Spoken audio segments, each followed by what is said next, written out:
មានថ្ងៃមួយនោះយាយតាបានទៅជាប់ត្រីដោយថ្ងៃធម្មតាប៉ុន្តែថ្ងៃនេះចិញ្ជាត់មកជាប់តែគីងគូមួយនឹងឲ្យតែចិញ្ជាត់ម្ដងណាគឺបានតែគីងគូហើយយាយតានោះពេលដែលចិញ្ជាត់បានគីងគូហើយគាត់គឺបោះចោលចូលទៅក្នុងទឹកវិញតែដល់ចុងក្រោយគឺគាត់ចិញ្ជាត់បានគីងគូម្ដងទៀតស្រាប់តែគីងគូនោះនិយាយថាលោកតាលោកយាយសូមឈប់យកខ្ញុំទៅបោះចោលក្នុងទឹកទៀតទៅសូមតាយាយយកខ្ញុំទៅចិញ្ចឹមជាមួយនឹងតាយាយផងណាបើតាយាយព្រមយកខ្ញុំទៅចិញ្ចឹមជាមួយនោះខ្ញុំនឹងអាចជួយការងារដល់តាយាយខ្លះមិនត្រឹមតែប៉ុណ្ណោះនោះទេ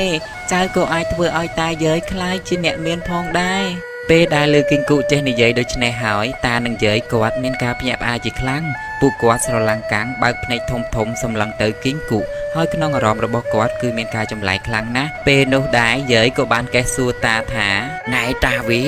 ហេគីងគូចេះនិយាយវើយតិចយើងត្រូវខ្មោចទឹកឡងទៅតាវាមែនហើយយាយវាម្ដេចសត្វគីងគូនេះចេះនិយាយដូច្នេះណោះមែនហើយតាយាយអ្វីត្បិតតែខ្ញុំជាសត្វគីងគក់ប៉ុន្តែចៅអាចនិយាយភាសាមនុស្សបានណាចៅមិនមែនខ្មោចនោះទេណាតាយាយពិតមែនក៏អីចៅគីងគក់ពិតមែនហើយណាតាអញ្ចឹងក៏អញ្ចឹងទៅបើអញ្ចឹងមែនអំបញ្ញមិញនេះឯងអួតថាឯងនឹងអាចជួយការងារយើងបាននឹងឲ្យពួកយើងនេះខ្លាយជាអ្នកមានផងដែរតើឯងមានសមត្ថភាពអីបើឯងមានជើងខ្លីៗយ៉ាងនេះនោះតើឯងមានអ្វីបញ្ជាក់ដើម្បីឲ្យយើងជឿដែរបើតាយាយមិនទាន់ជឿចៅក៏មិនអីដែរប៉ុន្តែតាយាយគួរតែសាក់លបងយកចៅទៅចិញ្ចឹមសាក់មើលទៅព្រោះខ្ញុំខ្លួនទួចបរិភោគមិនច្រើននោះទេបើជួយតាយាយមិនបាននោះអញ្ចឹងតាយាយបោះចោលខ្ញុំទៅក៏មិនទាន់យឺតពេកដែរណាពេលនោះដែរតានឹងយាយបាននិយាយខ្សឹបដាក់គ្នាថាណែតាវាយើងគួរតែយកវាទៅចិញ្ចឹមសាក់មើលទៅអីមែនហើយយាយវាព្រោះពួកយើងមិនដែលឃើញសត្វគីងគក់ឯណាចេះនិយាយភាសាមនុស្សបានអញ្ចឹងទេបើពិតដូចសម្ដីវានិយាយមែននោះពួកយើងនឹងខ្លាចជាអ្នកមានមិនខានទេយាយវាអើយតាយើងអញ្ចឹងមែនហើយតាវាទោះចិញ្ចឹមវាមួយទៀតយើងក្រនោះក៏មិនអីដែរព្រោះយើងក្រស្រាប់ហើយហ្នឹងពេលដែលនិយាយគ្នាហើយតានឹងយាយក៏បានយកព្រមយកគីងគក់ទៅនៅផ្ទះជាមួយពេលតានឹងយាយមកដល់ផ្ទះវិញគាត់ក៏បានយកចៅគីងគក់ទៅដាក់ក្បែរពាងទឹកដោយខ្លួនជាចាស់ជូរាប្រឹងចិញ្ចត់ត្រីនោះហេវហត់ពេកអស់កម្លាំងបរិភោគអ្វីមិនកើតតានឹងយាយក៏បានសម្រាកមួយផ្លែតទៅ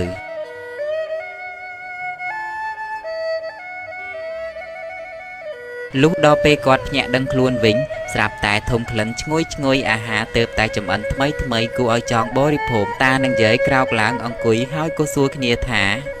ណែយាយវាឯងមានធំក្លិនអីអត់ហ្នឹងខ្ញុំដូចជាធំក្លិនស្អីឈ្ងុយមិនទេនេះមែនហើយតាវាឯងធំក្លិនអាហារដូចជាខ្ញុំធំដែរមែនទេ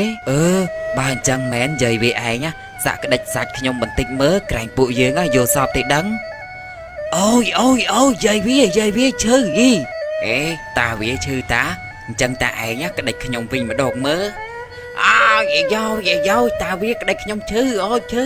អូយអញ្ចឹងពួកយើងគឺមិនមែនញោសពទេតាវាគឺការពិតមែនណាតានឹងយាយនិយាយគ្នារួចហើយពួកគាត់ហួសចិត្តនឹងអស់សំណោចជាខ្លាំងហើយពួកគាត់ក្រឡេកទៅមើលចុងជើងស្រាប់តែឃើញអាហារចំអិនក្តៅរៀបចំទុករួចជាស្រេចឃើញដូច្នេះតាក៏បានសួរទៅកាន់យាយថាណែយាយវាមានអាហារច្រើនមែនហ្នឹងប្រហែលជាឆ្ងាញ់ណាស់ហើយមើលទៅទំនងណាស់តាយាយវាខ្ញុំឃ្លានណាស់ទ្រាំពុំបានទេណែតាវាជប់សិនពួកយើងកុំតន់ហូបអាហារនេះអីព្រោះយើងមិនដឹងទេថាអាហារនេះមកពីណាផងហ្នឹងតិចមានអ្នកណាចង់បំពុលយើងទៅដាក់ថ្នាំពុលនឹងក្នុងអាហារហ្នឹងហើយយើងមិនងាប់អីទេយាយវាកុំគិតច្រើនគ្មានអ្នកណាមកបំពុលយើងនោះទេរាល់ថ្ងៃនេះយើងក្ររោគតបាយស៊ីមិនបានផងហ្នឹងហើយអ្នកណាគេមកបំពុលយើងដើម្បីអីទៅចោះមែនតាវាអ្វីយើងហូបទៅអញ្ចឹងយើងហូបអាហារនេះហើយស្លាប់ក៏ស្លាប់ទៅប្រសើរជាងដេកស្លាប់ខ្លាចជាខ្មោចអត់ឃ្លានដែរមែនហើយយាយវាឯងហូបឲ្យច្រើនទៅពេលនោះដែរយាយនិងតាបានបរិភោគអាហារនោះយ៉ាងឆ្ងាញ់ពិសាបរិភោគហើយពួកគាត់ក៏នាំគ្នាសម្រាកទៅវិញទៅលុះដល់ព្រឹកឡើងយាយតាក៏បាននាំគ្នាទៅចិញ្ចត់ត្រីដោយថ្ងៃធម្មតាប៉ុន្តែនៅពេលដែលយាយតាត្រឡប់មកពីចិញ្ចត់ត្រីវិញស្រាប់តែឃើញបាយម្ហូបដែលចម្អិនរួចស្រេចហ ហើយគ្របទុកជូនគាត់រួចស្រេចតែម្ដងដោយគាត់គិតថាការបរិភោគលើកមុននោះគឺមិនមានបញ្ហាអីនោះទេតានឹងយាយក៏បានបរិភោគម្ហូបអាហារនោះការរៀបចំបាយម្ហូបអាហារទុកសម្រាប់គាត់បែបនេះគឺប្រព្រឹត្តទៅជារៀងរាល់ថ្ងៃតែមានថ្ងៃមួយនោះយាយគាត់ក៏បានកើតចិត្តសង្ស័យហើយក៏បាននិយាយទៅកាន់តាថាណែតាវីខ្ញុំដូចជាឆ្ងល់ខ្លាំងណាស់តាវីអើយហើយតើនរណានេះក៏ចិត្តល្អម្លេះយកបាយម្ហូបមករៀបចំទុកឲ្យយើងបរិភោគជារៀងរាល់ថ្ងៃអញ្ចឹងតាវីខ្ញុំដូចជាឆ្ងល់ខ្លាំងណាស់តាវីអើយពិតមែនហើយយាយវីតើអ្នកណាគេក៏ចិត្តបនម្លេះណោសូម្បីតែមុខមាត់យ៉ាងម៉េចក៏យើងមិនដែលស្គាល់ផងចង់និយាយអរគុណទៅគេក៏មិនបានវ៉ៃមែនហើយតាវីអូយហើយអ្នកណាគេក៏ចិត្តបនម្លេះណោអ្នកណាគេទៅវ៉ៃណែយាយវីខ្ញុំនឹកឃើញរឿងមួយយើងគួរតែរកវិធីដើម្បីជួបមនុស្សចិត្តបននោះឲ្យបានណាយាយយើងនឹងសងគុណគេវិញម្ដងណាដល់ព្រឹកឡើងយាយតាក៏បានធ្វើតាមផែនការពួកគាត់ក៏ធ្វើជាដើរចេញទៅចិញ្ចត់ត្រីដូចថ្ងៃធម្មតាហើយដើរទៅបន្តិចពួកគាត់ក៏ត្រឡប់ចូលផ្ទះវិញពេលនោះដែរយាយតាក៏បានចាំលោកមើលតាមបង្អួចពេលនោះដែរស្រាប់តែចៅគីងគូចេញមកប្រែក្លាយជាមនុស្សមានរូបសម្បត្តិដ៏ស្រស់ស្អាតមើលទៅគួរឲ្យស្រឡាញ់ជាពេកពុនពេលដែលចៅគីងគូកំពុងរៀបចំអាហារទុកជូនតាយាយនោះយាយក៏បានលាន់មាត់ថា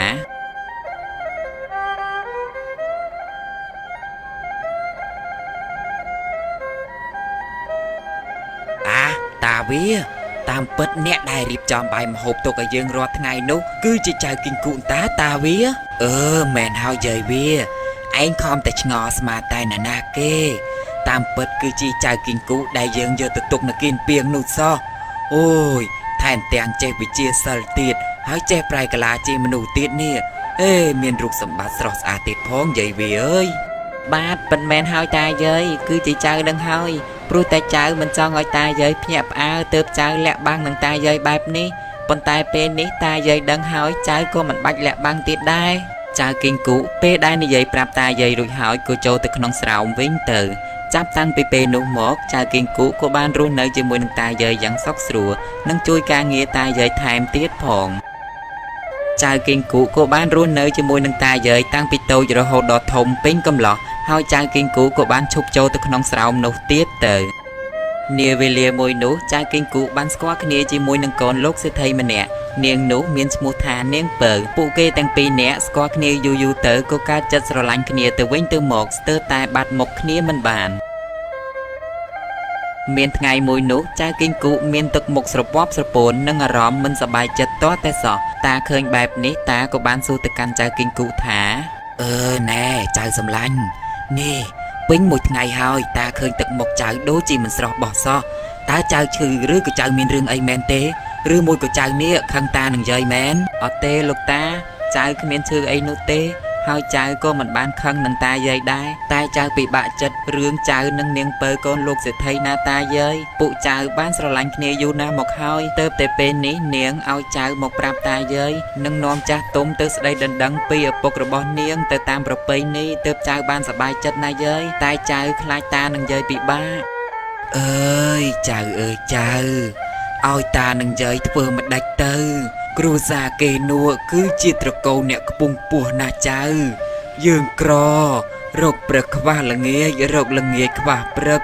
ធ្វើមិនដាច់ទៅទើបគេនួលើកកូនស្រីឲ្យយើងណាចៅគឺមិនអីទេណាតានឹងយាយត្រូវតែហ៊ានកុំខ្លាចទោះបីលោកសេដ្ឋីនោះបង្គាប់អ្វីក៏ដោយក៏ចៅអាចរកជួនគាត់បានដែរឲ្យតែថ្ងៃស្អែកនេះតានឹងយាយព្រមទៅស្ដីដណ្ដឹងនាងឲ្យចៅមិនអីទេអញ្ចឹងដើម្បីចៅថ្ងៃស្អែកនេះតានឹងយាយនឹងទៅស្ដីដណ្ដឹងកូនលោកសេដ្ឋីឲ្យចៅណា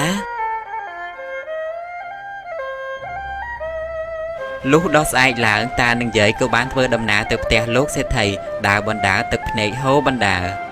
លុះទៅដល់ផ្ទះលោកសេដ្ឋីតានឹងយាយក៏ប្រឹងទប់ទឹកភ្នែករួចក៏បាននិយាយទៅកាន់លោកសេដ្ឋីទាំងទៅត្រិតថា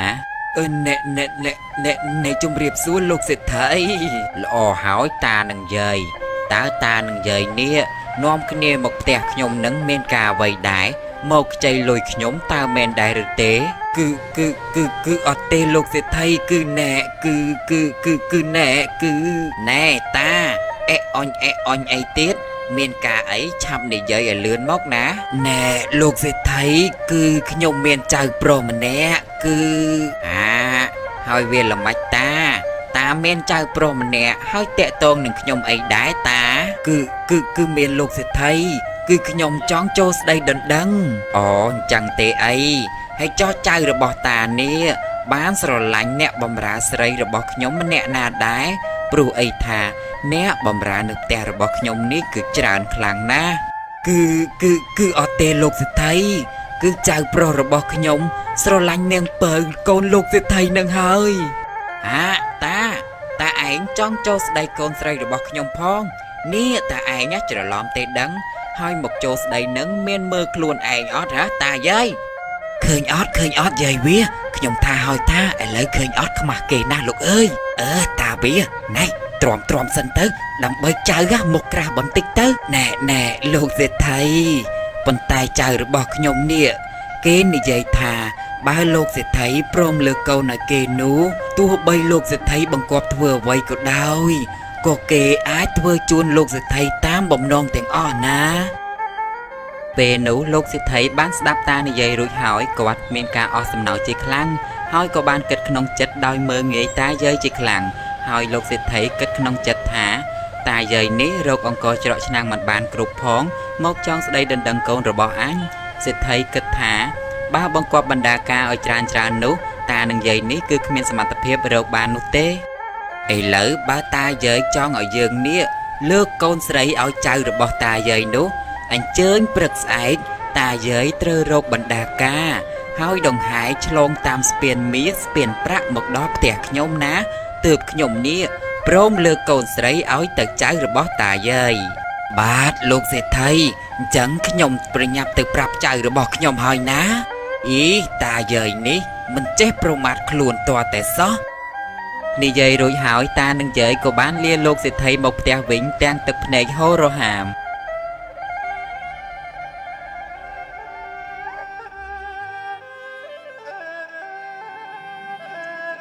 លុះមកដល់ផ្ទះវិញតានឹងយាយក៏បានរៀបរាប់ប្រាប់ចៅតាមដំណើររឿងទាំងអស់ពេលនោះចៅគីងគូក៏បានតបទៅតាយាយវិញថា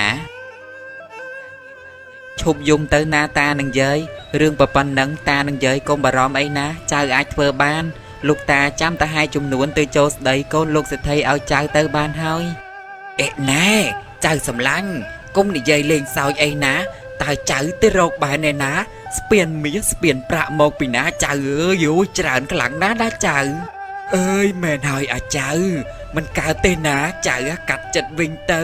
អូយតាខ្មាស់គេណាកុំទៅម្ដងទៀតអីខ្មាស់គេណាចៅមិនអីទេណាលោកតានឹងយាយកុំភ័យអីចៅអាចធ្វើបានតានឹងយាយចាំតែមើលចុះចៅបើអញ្ចឹងទៅហើយយ៉ាងណាក៏យ៉ាងណាទៅចៅ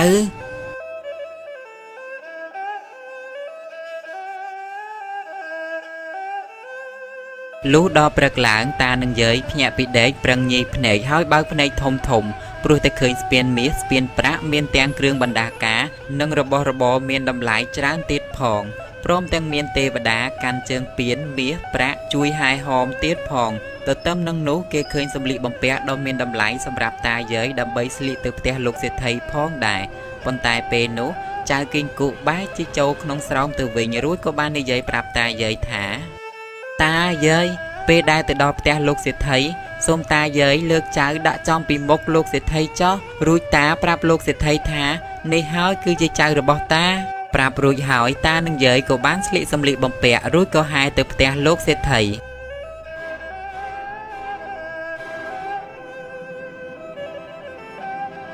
ពេលដែលទៅដល់ផ្ទះលោកសេដ្ឋីបានឃើញស្ពានមាសស្ពានប្រាក់និងរបស់មានតម្លៃជាច្រើនទៀតលោកសេដ្ឋីស្រាប់តែភ្ញាក់ផ្អើលនិងបើកភ្នែកធំវ៉ាពធោហេតុអីបានជាមានមាសនិងប្រាក់និងម្ដាការច្រើនដូច្នេះតានឹងយាយតើតានឹងយាយធ្វើដូចម្ដេចទៅចុះឯណាចៅប្រុសរបស់តាយាយនោះពេលនោះតាក៏បានលើកចៅគីងគូដាក់ចំពីមុខលោកសេដ្ឋីនេះហើយគឺជាចៅរបស់ខ្ញុំណាលោកសេដ្ឋីថាម៉េច សត្វគីង្គក់នឹងមែនទេគឺជាចៅរបស់តានោះនឹងហើយលោកសេដ្ឋីសត្វគីង្គក់នេះគឺជាចៅរបស់ខ្ញុំណាណែតាកុំលេងសើចនឹងខ្ញុំណាចៅតាគឺជាសត្វគីង្គក់តាខ្ញុំនេះលើកកូនស្រីឲ្យយ៉ាងម៉េចនឹងកើតទៅតាណែលោកសេដ្ឋីចោះក្រែងលោកសេដ្ឋីបាននិយាយឲ្យពួកខ្ញុំនេះរកបណ្ដាការតាមអ្វីដែលលោកសេដ្ឋីបានកំណត់នោះអីពេលដែលរកបានលោកសេដ្ឋីនឹងលើកកូនឲ្យទៅចៅខ្ញុំនោះចោះឥឡូវលោកសេដ្ឋីមិនចង់ធ្វើតាមពាក្យសន្យាតើមែនទេពេលនោះលោកសេដ្ឋីក៏បានគិតថាបើអញមិនលើកកូនឲ្យវាទេអញច្បាស់ជាខ្មាស់គេជាមិនខានមានមនុស្សមកច្រើនណាស់ថាអញមិនគោរពតាមពាក្យសន្យាប៉ុន្តែបើអញលើកកូនឲ្យទៅវាក៏មិនខាតអ្វីដែរព្រោះវាគឺជាសត្វគីង្គក់នឹងវាធ្វើអីកូនស្រីអញមិនកើតនោះទេហើយអញក៏មិនខ្មាស់គេដែរថែមទាំងចំណេញទ្រព្យសម្បត្តិជាច្រើនទៀតផងមើលកូនស្រីតើកូនណាយល់ព្រមយកចៅគីង្គក់នេះធ្វើជាស្វាមីទេកូនដោយតាមទំនៀមទម្លាប់ប្រពៃណីខ្មែរតាំងពីបុរាណមកប្រកាន់ភ្ជាប់មួយថាគឺនំមិនធំជាងនារាល់កូនស្រីត្រូវតែស្ដាប់តាមការរៀបចំរបស់ឪពុកម្ដាយហើយនាងពៅគឺជាកូនស្រីម្នាក់ដែលគោរពតាមប្រពៃណីយ៉ាងខ្ជាប់ខ្ជួនហើយនាងក៏បានសម្រេចចិត្តថាចាលោកឪពុកគឺមិនអីនោះទេឲ្យតែលោកឪពុករៀបចំទុកដាក់ឲ្យទោះបីកូននេះយកឆ្កែយកឆ្មាក៏កូនស្រីយល់ព្រមតាមឪពុកដែរណាកូនមិនប្រកែកនោះទេណាពុកល្អហើយកូនស្រីបន្ទាប់មកលោកសេដ្ឋីក៏បានរៀបចំពិធីបង្គោលការឲ្យកូនប្រុសស្រីទាំងពីរតាមប្រពៃណីខ្មែរ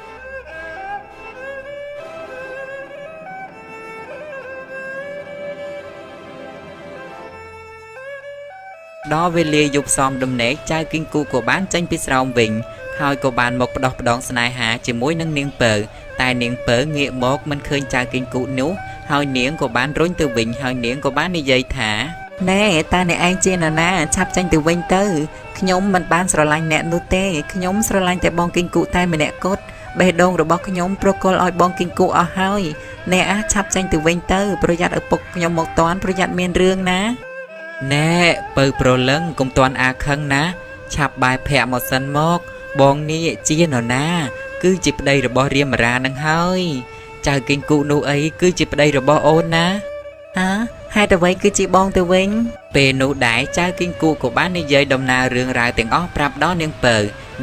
បានស្ដាប់សម្ដីប្តីគ្រប់រឿងទាំងអស់ហើយនាងមានចិត្តសប្បាយជាខ្លាំងបន្ទាប់មកអ្នកទាំងពីរក៏បានផ្សំដំណេកទៅលុះដល់ព្រឹកឡើងលោកសេដ្ឋីស្រាប់តែឃើញបុរសម្នាក់នោះនៅជាមួយនឹងកូនស្រីខ្លួនណែអាចោថ្លើមធំតើឯងមកពីណាឯងជានរណាហេតុអីបានជាឯងមកដេកជាមួយនឹងកូនស្រីអញបែបនេះឈប់សិនណាលោកឪពុកឈប់សិនស្ដាប់ខ្ញុំសិនណាលោកឪពុកគាត់គឺជាចៅគីង្គក់គឺជាប្តីរបស់កូនណាពុកហើយគាត់គឺជាទេវតាដែលមកចាប់ជាតិគាត់ប្រែក្រឡាជាមនុស្សក៏បានជាសត្វក៏បានណាពុកមានរឿងចឹងផងបាទពិតមែនហើយលោកឪពុកអូនពៅនិយាយនេះគឺជារឿងពិតទាំងអស់ណាលោកឪពុកអូហូកូនស្រីរបស់ពុកនេះពិតជាសំណាងពិតមែនពេលនោះដែរលោកសេដ្ឋីមានចិត្តត្រេកអរជាខ្លាំងដែលបានកូនប្រសាជាទេវតាមកចាប់ជាតិហើយពេលនោះដែរចៅគីង្គក់ក៏បាននិយាយប្រាប់ឪពុកក្មេកឲ្យលះបង់ចិត្តលោភលន់ទាំងអស់ហើយចេះដើរធ្វើបុណ្យទានជាមួយនឹងអ្នកក្រីក្រទាំងពួងសេដ្ឋីក៏បានស្ដាប់ចៅគីង្គក់ហើយចាប់តាំងពីពេលនោះមកសេដ្ឋីក៏បានដើរធ្វើបុណ្យដាក់ទានជាមួយនឹងអ្នកក្រីក្រចាប់តាំងពីពេលនោះមកចៅគីង្គក់និងនាងពៅក៏បានរួមរស់ជាមួយគ្នារហូតតរៀងទៅ